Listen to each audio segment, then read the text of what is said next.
Well, happy Independence Day, Nigeria, and welcome to our special edition of Signature Morning, this 1st of October 2025. My name is Mwabuz Njok. We just finished listening to the 65th Independence Anniversary broadcast by President Bola Ahmed Tinubu this October morning. Rather a wet morning in Abuja. The whole street flooded, everywhere surging, but let's not go into that. Welcome. Now, what we are going to be doing this morning will be to analyze the president's broadcast today. And without much ado, let me introduce my guest. My guest this morning is Tochukwu Okorie. Tochukwu Okorie is the executive director, Provocate Transparency and Accountability Project. Ikechukwu, you're welcome to the program. Thank you. And by the way, if you look to my right, you will see empty chairs. Those who were supposed to be on the program this morning, we're still waiting for them, are the ADC National Publicity Secretary, Bolaji, his chair is empty. The APC National Publicity Secretary or his representative, Felix Morka, his chair is empty. And I want to believe that while their chairs are empty, this program has to proceed. The reason is that this conversation will be broken into two. First will be the analysis of the president's speech. And the second part of it will be the contribution of the APC government to Nigeria's journey to nationhood. We gave them all these issues that said, we'll allow you to make a contribution, but we're not going to wait. So Ikechukwu, let's proceed while, Tochukwu, let us proceed while we wait for them. Allow me to say the president's speech this morning can be summarized into two major, in fact, let me say one major sentence. We have taken bold steps to reform. Every other action seems to key into that one statement. We've taken bold steps to reform. And what are those bold steps? The president says, one, we have unified the currency market, foreign exchange. Second, we have removed fuel subsidy. Every other thing ties to those two fundamental steps he has taken. Now, let us look at the president's speech. How inspired were you watching the president speak this morning? Okay, thank you, Chief, and good morning, viewers. It's a pleasure being here. Inspired, maybe yes, and that is because I see hope for real. I see Nigeria turning the corner sometime in the near future, because where we are today is much better when compared to where we were this time last year. And looking forward, looking ahead, one can actually just hope for a much better Nigeria. So yes, the president's speech inspired hope, given especially the fact that one way or the other, the exchange rate dollar to the naira, or naira to the dollar is stabilized. Stabilized for real. One doesn't know exactly the real dynamics behind that magic, that stability, and therefore one cannot say exactly what it's going to be tomorrow. the fluctuations, over the last or during the last administration. The administration of Muhammad Buhari, they did a whole lot of patchwork, with the foreign exchange thing, so that you just didn't know what to expect the next minute. So the central bank was pushing a lot of dollars, to the market, and the arbitrage kept increasing and widening and all of that. So one doesn't know exactly what it is now, but give it to the managers of that sector. The market has stabilized over the last couple of months. Yes. Now, the president also said that arising from the reforms, the subnationals, first, the federal government is getting so much revenue. There are two strands. He said the reforms and the tax. So much money now available to the federal government, and so much money also more available to the subnationals. And he says, let me quote him, that our subnationals now have the resources, the money for development.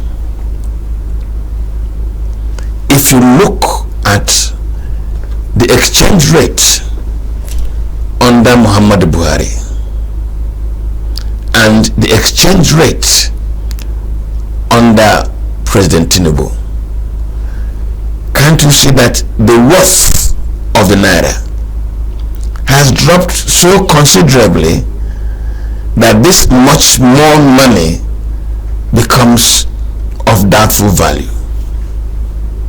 Yes. That argument has been excuse me. That argument has been well made and established that there may be more money, there may be more, higher volume of money at higher volume of naira. Yes, naira at the disposal of the subnationals, and indeed everyone concerned in the distribution of the federation money. Okay, but truth be told, what is the worth of 1 trillion naira in terms of dollars today, and how much can that buy? Notwithstanding that, I still am of the opinion that it is much better than what it was, even under the other currency regime, under the other foreign exchange regime, where the dollar, which is the benchmark currency, was at about 700 to 800, and now it is almost more double that. That. However, it still can be argued that the governors and local government authorities would be able to do a lot more, because what our problem majorly has been is the dollarization of our transactions. So, and I know that we have bitumen in this country, so making asphalt should not be a problem when you talk about building roads and constructing rails and all of those things. So the dollar component of these transactions can be reduced, and indeed should be reduced. That way you make the most of the money that you have. The challenge, however, is whether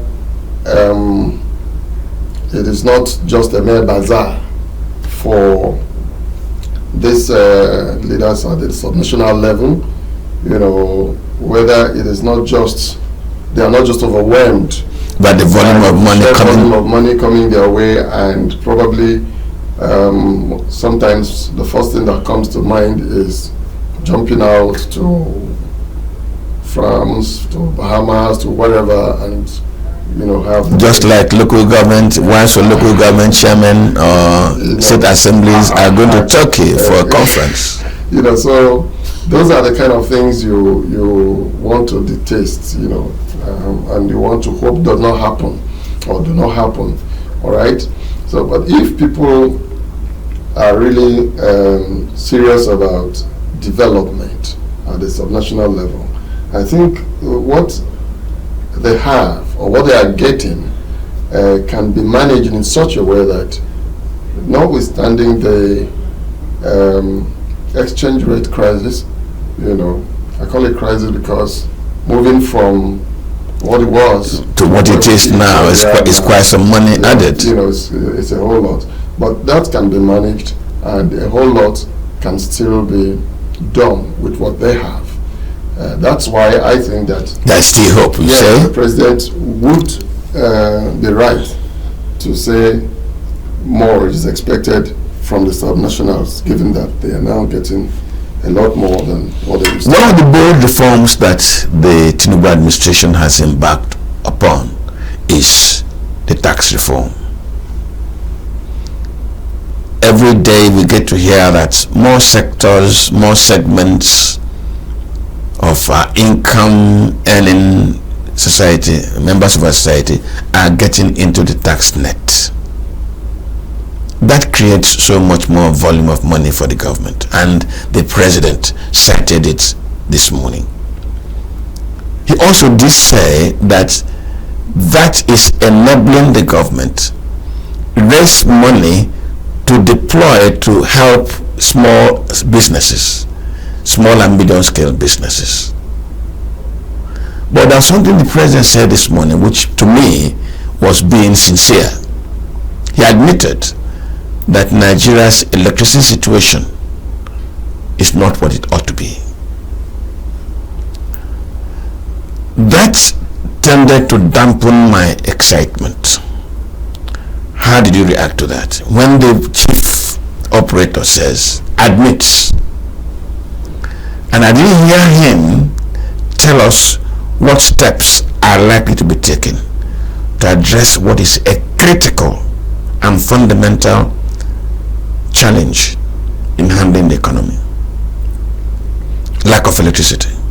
Okay, let me start with the tax. Because he said, yes, tax. Can start with the tax. Yes. Administration procedures, that have been put in place. It is heartwarming for me to hear the president say that more money is coming through taxes, and that is to say that the tax base has also been broadened to accommodate more taxpayers, and therefore the government is getting a lot more revenue. Yes. Yes. So that is heartwarming. Again, yes, please. The government should be able to justify all of this money, coming into the coffers of government by showing what is being done with the money. Our roads are getting done. There are legacy projects that are being embarked upon. Yes, please. Yes, legacy projects that the government is embarking upon, which the president mentioned, the coastal roads and the library road and the rail and the rail lines, But those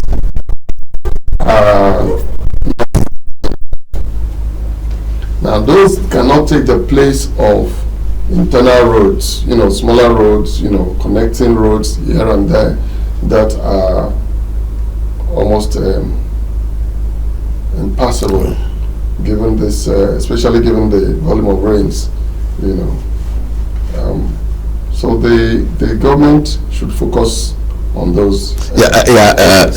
Now, Cody, I have a challenge with that line of argument, because the president divided responsibility in his broadcast this morning. He clearly stated that more money was coming to the the Nigerian state, and more money was also going to the subnationals. Those internal rules are subnational responsibilities. Are we not overloading too much expectation of the central government? We are talking about both at the subnational level and of course at the federal level, because there are federal roads that crisscross.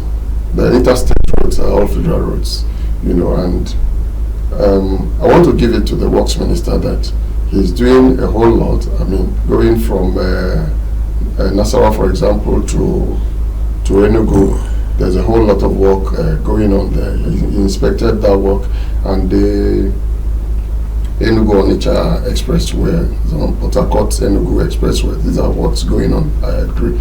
But a whole lot should be done to justify the volume of money, that the president himself talked about. That's what I'm saying. The president should commit more money to some of these things. And then to electricity. Yes. Yeah. But to me, that was a bold and sincere admission. Yes. The mere fact that the president made those admissions, or made that admission, for me suggests that he is not overlooking the problem. He probably has something in the works, which he probably would not like to preempt in his broadcast today. Because for him to say, I know this is a problem, I mean, is it not a common saying that a problem solved? So I want to believe that the president is doing something behind the scenes, to give Nigerians electricity,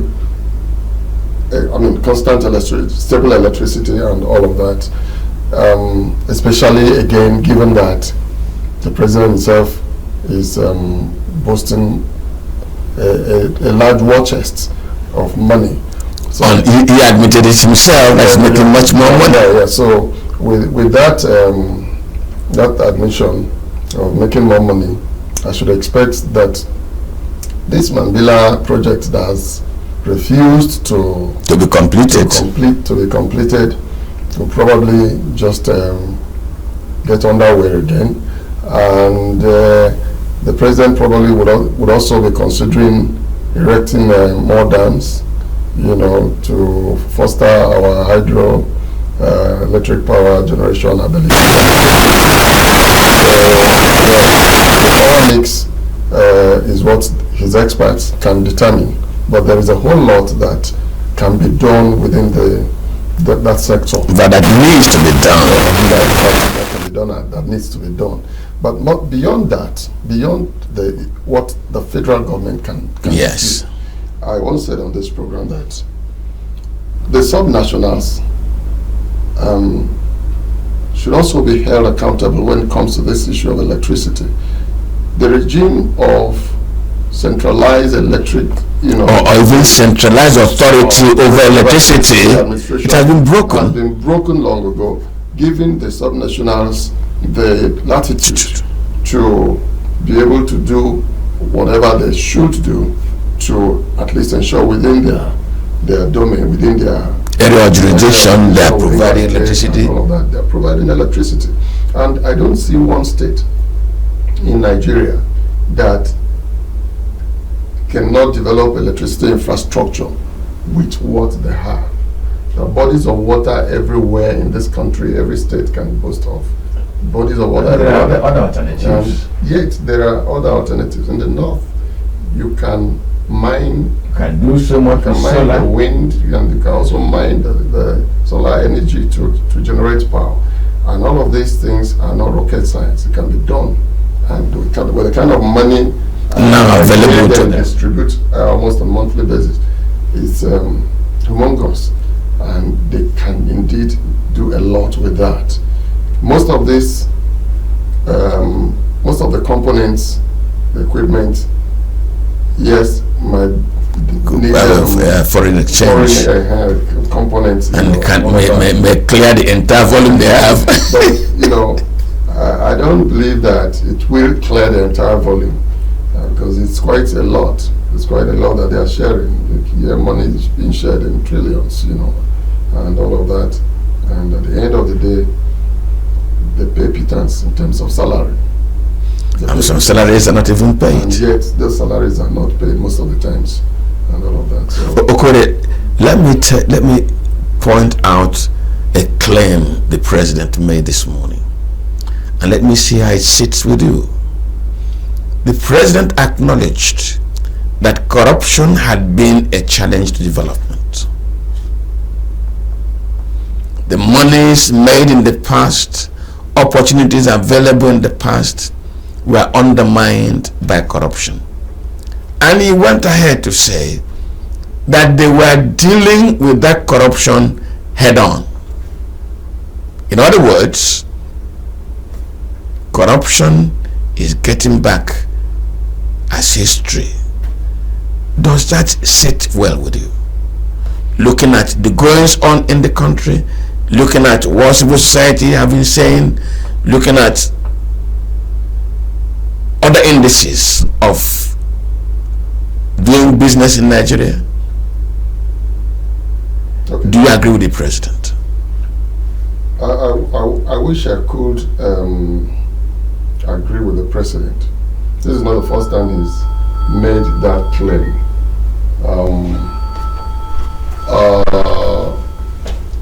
I think, was it in China also? He also boasted that corruption is no longer a challenge in Nigeria and all of that. And truly, I want to wish I could agree completely with him. I think it would be more modest if the president said that they are doing something to deal with corruption. For us in civil society, we are eager to see the structures being used by this administration to deal with the issue of corruption. We know the institutions, the anti-corruption institutions are there, the ICPC, the EFCC, and so on. But there is also a lot of questions being raised about politically exposed persons who have been indicted of corruption or who has been under investigation over so many years and whose investigations are not visibly pursued. So that raises a whole lot of question mark over that claim by the president. You know, however, he probably has a certain prism from which he's viewing the issue of corruption. After all, corruption is best defined by whoever is dealing with it. For some of them, corruption is only when your hands are caught in the tills and all of that. But they forget that the procurement process, the government procurement process, can also be challenging for people. You know, how many of these contractors, they have stories to tell about how the contracts are awarded. Isn't there a specified process for awarding the contract? By the way, I'm going to say something very quickly so that we can proceed that is not applicable solely to the Tinubu administration. When the Federal Executive Council meets to consider and award contracts, that is a constitutional infraction, because the Federal Executive Council, by the provisions of the Constitution, is not empowered to sit over and award contracts. There is a commission established by the Constitution which no regime, which no administration in this country has respected from Obasanjo till now. I think what the Federal Executive Council does is to approve contracts that have been identified by the what do you call them?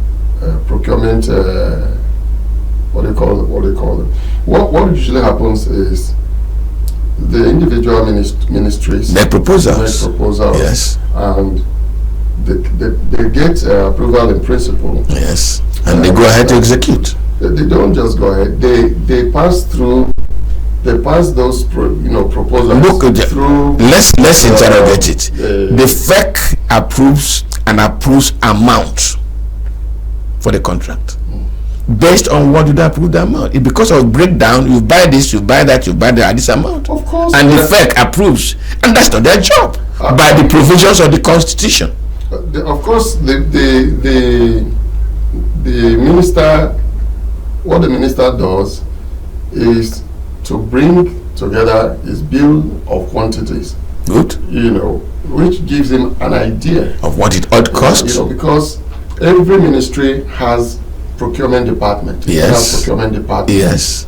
And they put together these costs and presents to the minister. And the minister takes that to the Fed, which does what? Which approves. Yeah, that is called approval in principle.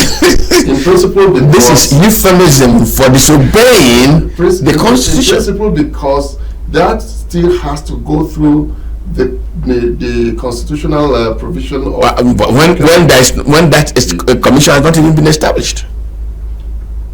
It has not been constituted. Okay. What I mean is the bureau.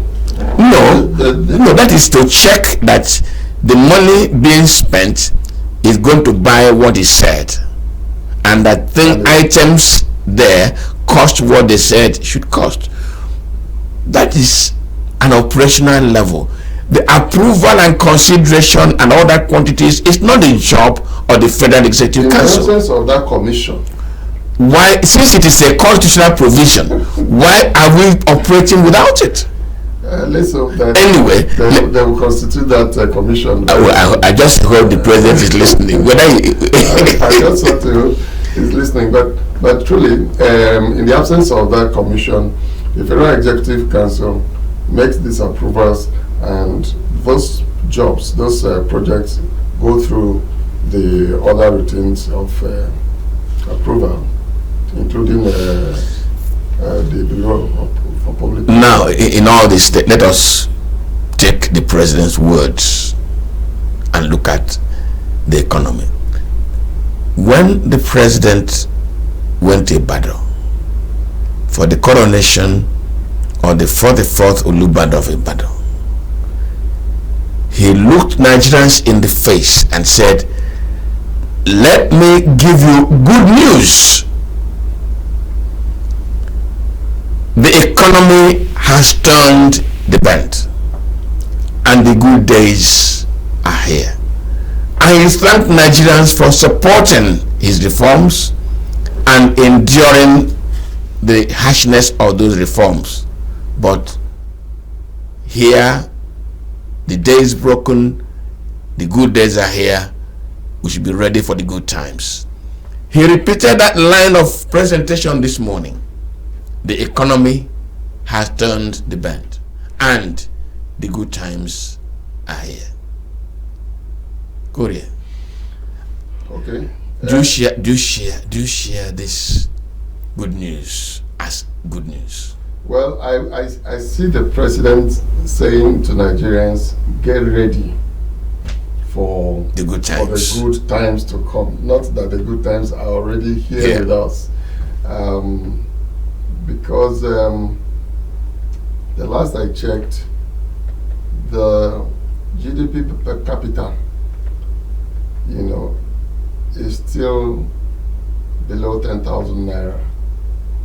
And when considered in dollar terms, you know what that means. And the average Nigerian still struggles with, even transportation. Why? I would have expected, especially at the metropolis, that government should have done something about metro systems, of transport, or find a way to subsidize transportation such that this subsidy is applied this subsidy removed from petroleum is applied directly to the consumer, so that Nigerians will be able to do a lot more. But transportation is still a problem. Cost of food in the market is still quite high, beyond the reach of the average Nigerian. When you consider the minimum wage at 70,000 and the bag of rice at 80,000, I do not see those good old days here already. But that said, I would agree that with these indices of growth, being stabilized, there could actually be a silver lining in the horizon for Nigerians. I say that advisedly because I know that things don't change overnight. No. Costs of things in the market, they don't drop overnight.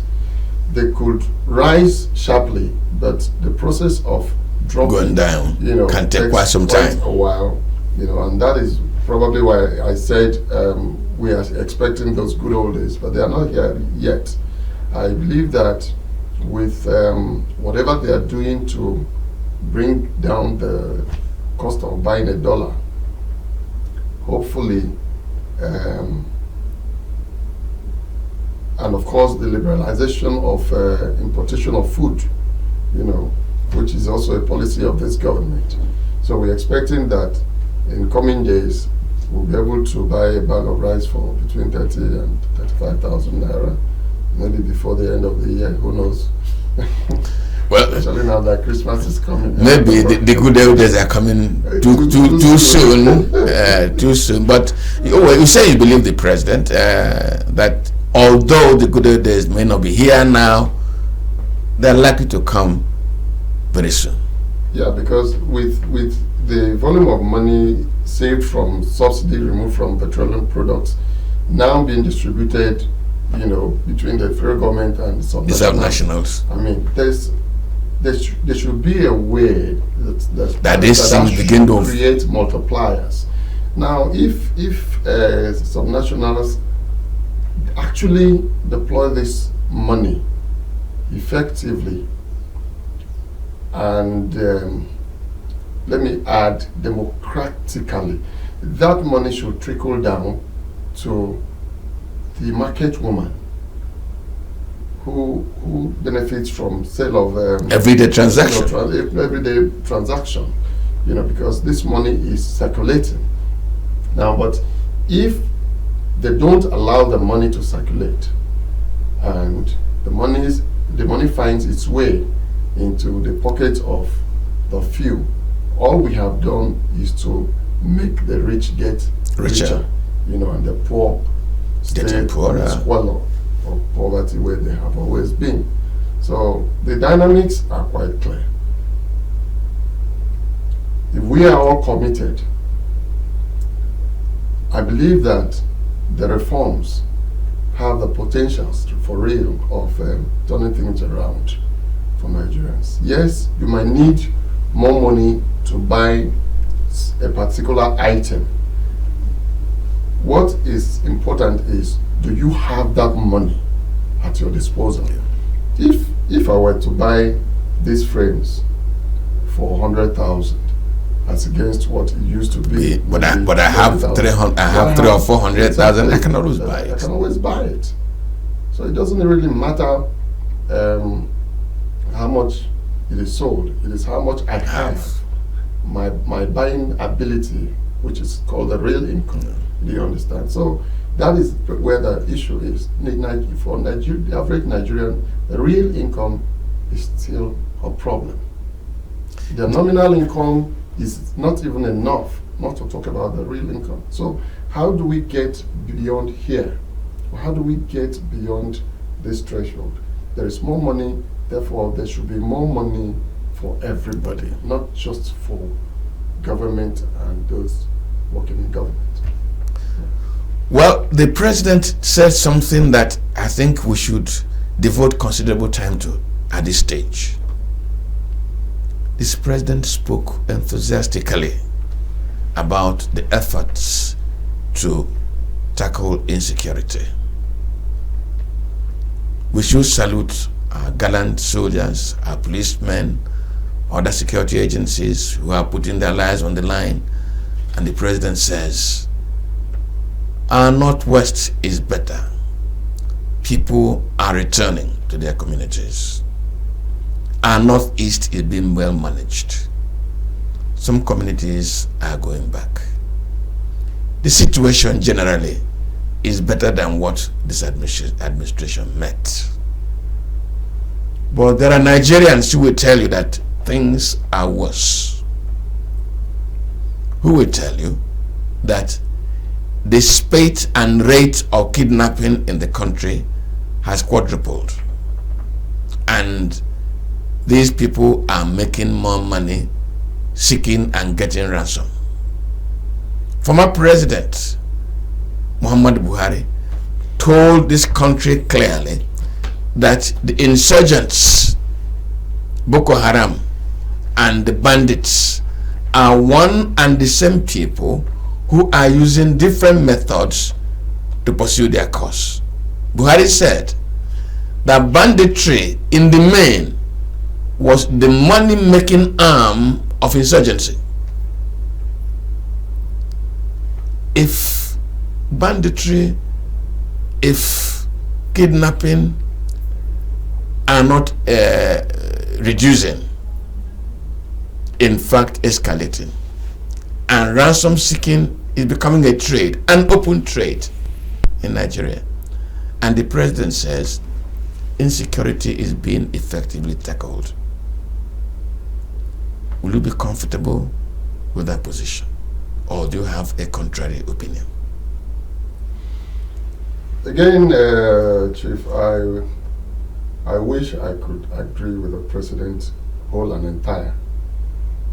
However, it may be correct to say that in comparison to what it was, there is an improvement in the general security outlook of the country.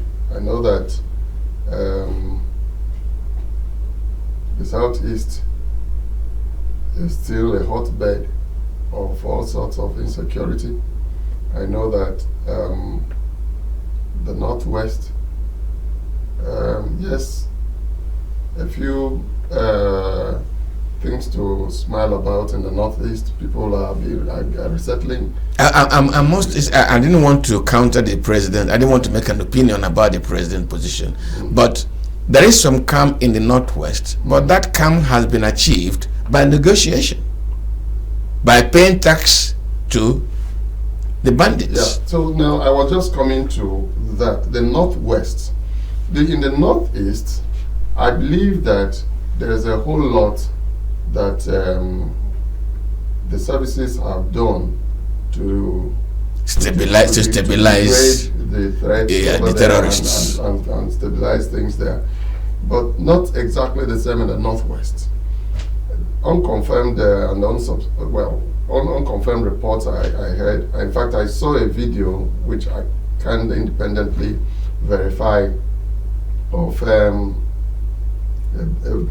band of bandits, you know, who are said to have been in negotiation with the government in officials in Katsina State, you know, and I didn't feel good about that, and that is just to put it mildly. And then you see a particular man called one Bello, whatever, you know, who constantly releases threats, you know, on video, challenges the state and all of that. I find it very uncomfortable to believe that the Nigerian Armed Forces have no answer to the threats posed by Bello Turji or whatever it's called and his men in Zamfara, in Sokoto, and Kebbi. Now, in Southwest, there is a whole lot of stability, and that a whole lot of that owes to the Amoteco effort, you know. Now, so all of this put together, I don't know whether to agree with the president or to disagree, because, like I said, there is still a whole lot of kidnapping going on in the southeast and all of that.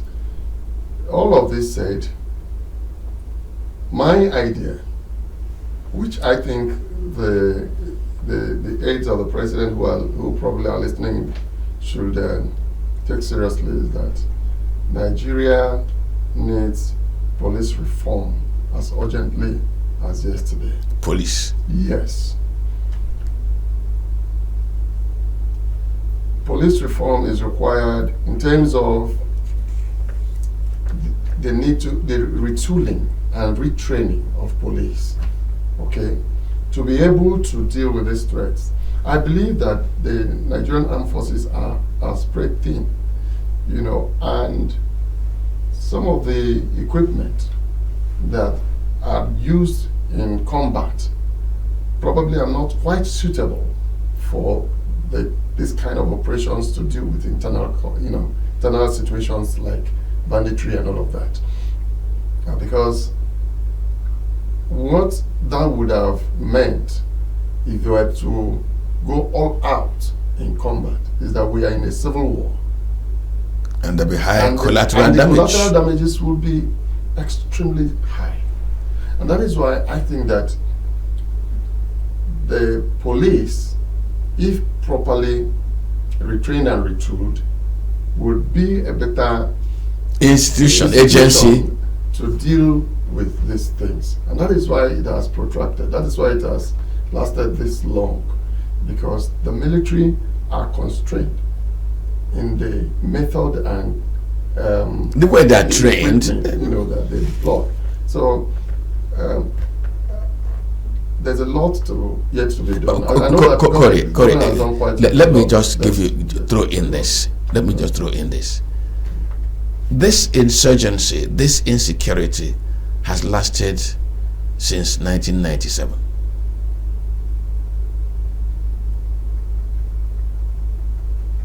And then reared its head strongly in 2007 or 2001. I hope my dates are correct.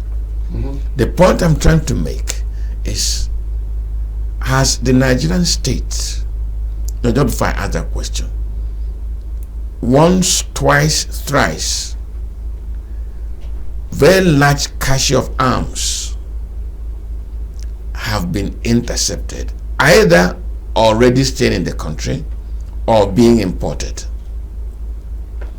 And Nigeria has known that once, twice, three times, Turkey has been implicated, Iran has been implicated as originating countries of those imports. Now I pose my question. What is the source of Nigeria's insecurity? Is it common criminality, or is it a well-planned and orchestrated strategy to destabilize the Nigerian nation? And who are doing it? Now, these questions are what the Tinubu administration should raise and tackle, and then in their hands they can then determine how to address them. But if we are winking in the dark, nobody will see us. You're right. Chief, you want to drag me into international diplomacy issues and all of those things. But these are the things that make us safe. I think we should actually begin with questions that are closer home. Now, under the administration of late General Muhammadu Buhari, it was said again and again that government had the list of names of those sponsors, sponsoring insecurity, sponsoring insurgency, and all of that. I am yet to see a single name that is in the public domain. I am yet to hear a single name being prosecuted before the courts. In the courts, for sponsoring terrorism and so on. These are some of the first lines of action that I expected. And in terms of foreign interests, it cannot be completely divorced from what is happening, especially given the fact that there's been sustained efforts over the years, by imperialist powers to do whatever they could. To make Nigeria unworkable. Not just Nigeria, even other African countries. And Nigeria in particular, because Nigeria appears to hold the key to stability in the continent. And in the continent. So, whereas it cannot be clearly, determined at this point, or from where we are, from, our layman's position, I believe that the intelligence community could, verify these things and advise the government accordingly. Yeah, but we could wait before you progress. The intelligence community should verify these things and make information available to the government.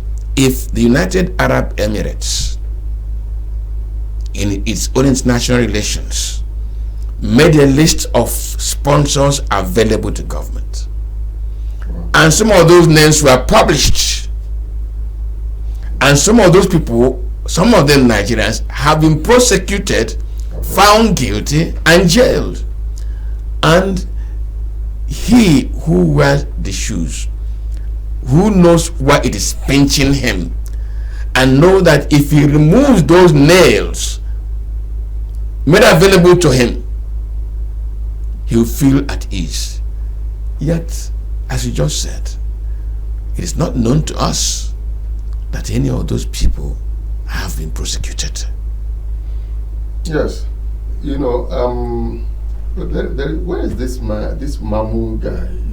Once there was one Mamu that was associated with. Yes. This guy. I think he's on the run or something. Adam the run. Yes, Mamu. But that said, there is also the issue of politics. Politics. Yes. No, just a minute. Politics with the blood of Nigerians, the lives of Nigerians, our communities. Tell me something. Let me be honest with you. Tell me something. We have all been in this country, either being active participants in these political things or active observers and all of that.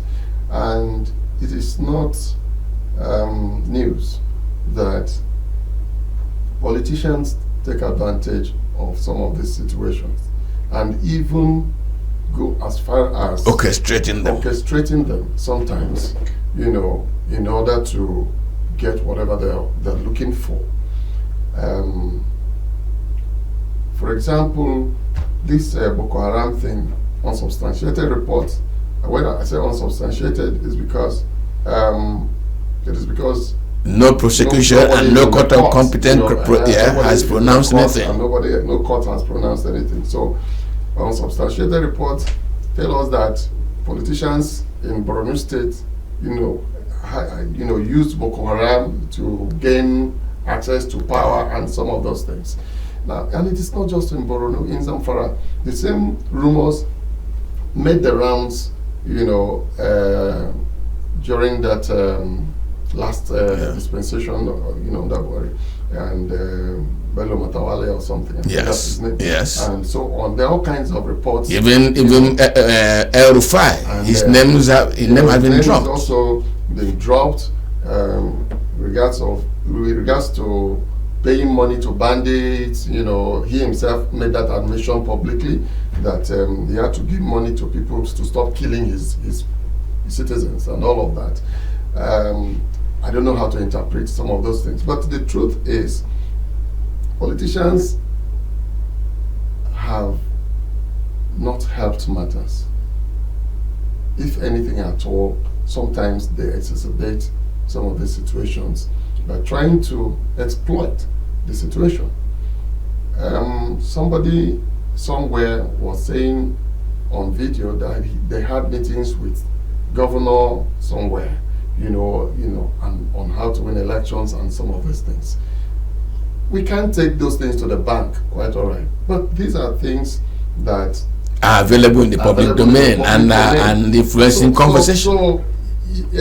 All of that rumor cannot just be completely thrown out, So they beg for investigation if people were serious about dealing with some of these things.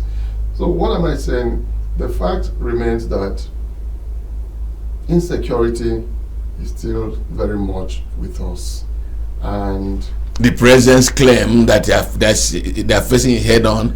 Yeah. I wish you agreed with him. Yeah, well, I wish I could agree with you more, than I Akori, I'm just looking at have under 10 minutes left in this conversation. Don't forget that this conversation was also to deal with the contribution of the All Progressives Congress in Nigeria's journey to nationhood. And let me quote Mr. President this morning.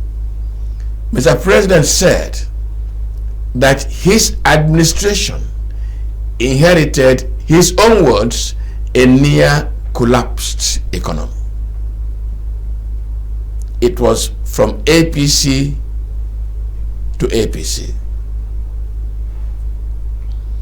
This conversation, we've spoken about people who were alleged to have brought in foot soldiers, armed foot soldiers, in order to win election. That was APC to APC. Was spoken this morning about the value of the naira. The president has said they have stabilized it, and the economy has turned the bend. The economy that was heading to the wilds was an APC inheritance given to an APC person, now trying to bring it back on course. It has turned the bend. If you look at APC as a party, and that was why we invited APC this morning, and as I said, their chairs are still empty. If you look at the contributions of APC in Nigeria's journey to nationhood, have they been applying the brakes, or have they been helping this train to keep moving? Okay. I don't know about applying. Not as a party, not as individuals. I don't know about applying brakes and accelerating. Let me start by saying I would not be surprised, or I wasn't surprised by the claim of the president that inherited a near collapsed economy. General Buhari ran this country aground. Sometimes it is not about how much things are sold in the market. It is about how much liability you are buying and storing for posterity, those coming after you. Buhari, with all sense of responsibility, ran this country using what they call ways and means, which simply meant printing more naira. Printing money. There was no serious economic thought, put into the running government under Buhari. And so what they were... You see, I'm still going back to Buhari. No, I'm looking at APC as a party, because Buhari was a product of a party. Buhari was an APC. I'm coming to answer your question more directly. The point is, yes, Buhari was an APC government. No, that was that APC administration. Yeah, so it was an APC administration. I'm just trying to go into the details of why this new APC seems to want to correct what and from what his party is doing. From what the party but the same party did. But the same party. So what they are doing, what I hear the president saying is, look, we are trying to correct the mistakes of the past. We're trying to correct our mistakes. Our mistakes, in the past. So if that is an admission to mistakes, which is for me normal. Are they mistakes or failures? What do you want to call them, Chief? No. Well, the thing is, mistakes or failures, they are one and the same. They can be. One can be an innocent error, the other one is a mark of incompetence. No. Whether incompetence or error, failure is failure. Whether you fail by reason of incompetence or you fail by reason of error, failure is failure. If you were producing this electric bulb and you couldn't do it, either because you omitted to add salt where you should. The truth is you failed to produce electricity. And if in other words, it's a failure of party, a failure of APC in the past 8 years that APC is trying to correct now. Yeah. So let's put it that way, because under that administration, let me take you back a little bit. You will recall that the sing song was 16 years of PDP, 16 years of PDP, 16 years of PDP, and after 8 years, it will be very unjustified to still be referring to 16 years of PDP. But that was PDP. Yeah, now. But this was APC under Muhammadu Buhari. And now APC under Tinubu. So after 8 years of Muhammadu Buhari, Tinubu is now dealing with the incompetence, if you call it. Okay, the shortcomings of the Buhari administration, but also APC as a party. Yeah. So APC, what he's saying is that administration doesn't correctly represent the APC that he wanted to see, or that he helped to midwife. So what they are now doing, if I hear him correctly, coming back to course, bring the party back to course. I'm not a spokesperson for APC. No, you can't be, and I can't be. But I'm just saying that I'm to a small extent kind of satisfied with the reforms that are ongoing now. Yes. And if that is what APC is bringing to the table, that's fine. Okay, I won't allow you to go any further, because you know that this is a national broadcast. Our Enugu studio will be ready. Omaha will be joining us. Port Harcourt will be joining us. And Abuja taking a whole 1 hour. Just analyzing President Bola Ahmed Tinubu's broadcast this morning. The observations he made, the promises he made, the claims he made. And we're then saying, yes, a number of them raised hope. And there's reason for such hope. And frankly speaking, we've agreed this morning that the president is making very bold reforms. I just have something needling me to say. Some of these bold reforms were also tried in 2, 3, 4 other countries, and they created considerable challenges. I hope that the president is sensitive to some of those challenges and making sure that he's not stepping into shark-infested waters. We also see the opportunity to look at the contribution of APC as a party in the past 11 years. Has it made a substantial contribution on our journey to nationhood? Or has it created some derailment which Tinubu is trying to bring us back on course? The judgment is yours to make. All we need to do is to thank you for joining us this morning. And please, our programming for the 65th Independence Anniversary continues all day today. Let me thank Korea for coming to the program, my brother. Thanks a lot. Nice to be here. And thank you very much for investing your time this early morning with us. Let's enjoy the holiday together. Happy birthday, Nigeria, and good morning.